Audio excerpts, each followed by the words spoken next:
அருள்மிகு அருணாச்சலேஸ்வரர் கோவில் திருவண்ணாமலை. இக்கோவில் கட்டிடக்கலை அற்புதம் மட்டுமல்ல, ஆன்மீக முக்கியத்துவத்தின் கலங்கரை விளக்கமாகவும் திகழ்கிறது. பஞ்சபூத தலங்களின் நெருப்பின் அம்சமாகவும் போற்றப்படுகிறது. உலகின் மிகப்பெரிய சிவன் கோயில் என்று நம்பப்படும் இக்கோவில் பல ஆயிரம் ஆண்டுகள் பழமையானது.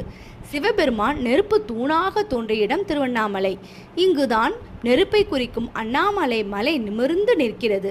இந்த புனித மலை பல்வேறு யுகங்களில் பல்வேறு வடிவங்களை எடுத்ததாக நம்பப்படுகிறது.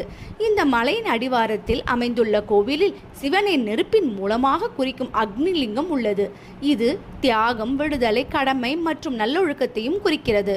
கோவில் வளாகத்தில் 1000 தூண் மண்டபம், கல்யாண மண்டபம் மற்றும் ஊஞ்சல் மண்டபம் போன்ற பல மண்டபங்கள் உள்ளன. ஒவ்வொன்றும் அதன் தனித்துவமான கட்டிடக்கலை மற்றும் மத முக்கியத்துவத்தையும் கொண்டுள்ளன. கிட்டத்தட்ட 2668 அடி உயரமுள்ள புனித மலையே இங்குள்ள அண்ணாமலையார் ஆவார். கருவறையில் லிங்கோத்பவர் இருக்கிறார். உண்ணாமலை அம்மன் சன்னதி 2வது பிரகாரத்தில் உள்ளது. கோவிலில் பாதாளலிங்கம் என்ற நிலத்தடி லிங்கம் உள்ளது. இது ரமண மகரிஷி சவம் செய்த இடம் என்றும் கூறப்படுகிறது. சிவபெருமான் பார்வதி தேவியை திருவண்ணாமலைக்கு சென்று தனது உடலில் பாதியை பெற தவம் செய்ய சொன்னாராம். அவள் பிரார்த்தனைகளில் அர்ப்பணிப்புடன் இருந்தபோது மகிஷாசுரன் என்ற அசுரன் அவளுடைய தவத்தை தொந்தரவு செய்ய முயன்றான். பின்னர் பார்வதி தேவி துர்க்கையின் வடிவத்தை எடுத்து தமிழ் மாதமான கார்த்திகையின் முழு நிலவு நாளில் அந்த அசுரனை அழித்தார். பின்னர் சிவபெருமான் மலையின் உச்சியில் புனித நெருப்பு வடிவத்தில் தோன்றி பார்வதி தேவியை தனது உடலின் இடது பாதியில் இணைக்கிறார்.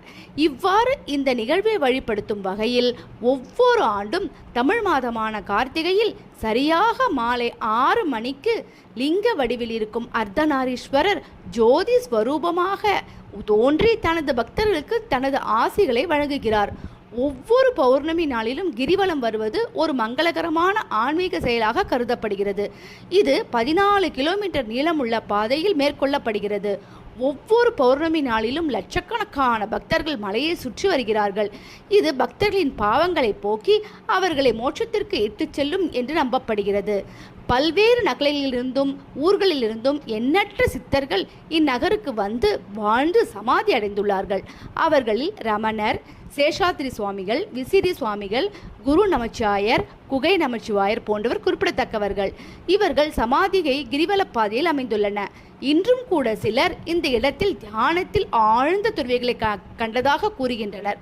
இக்கோவில் திறந்திருக்கும் நேரம் காலை 5:30 மணி முதல் இரவு 8:30 மணி வரை.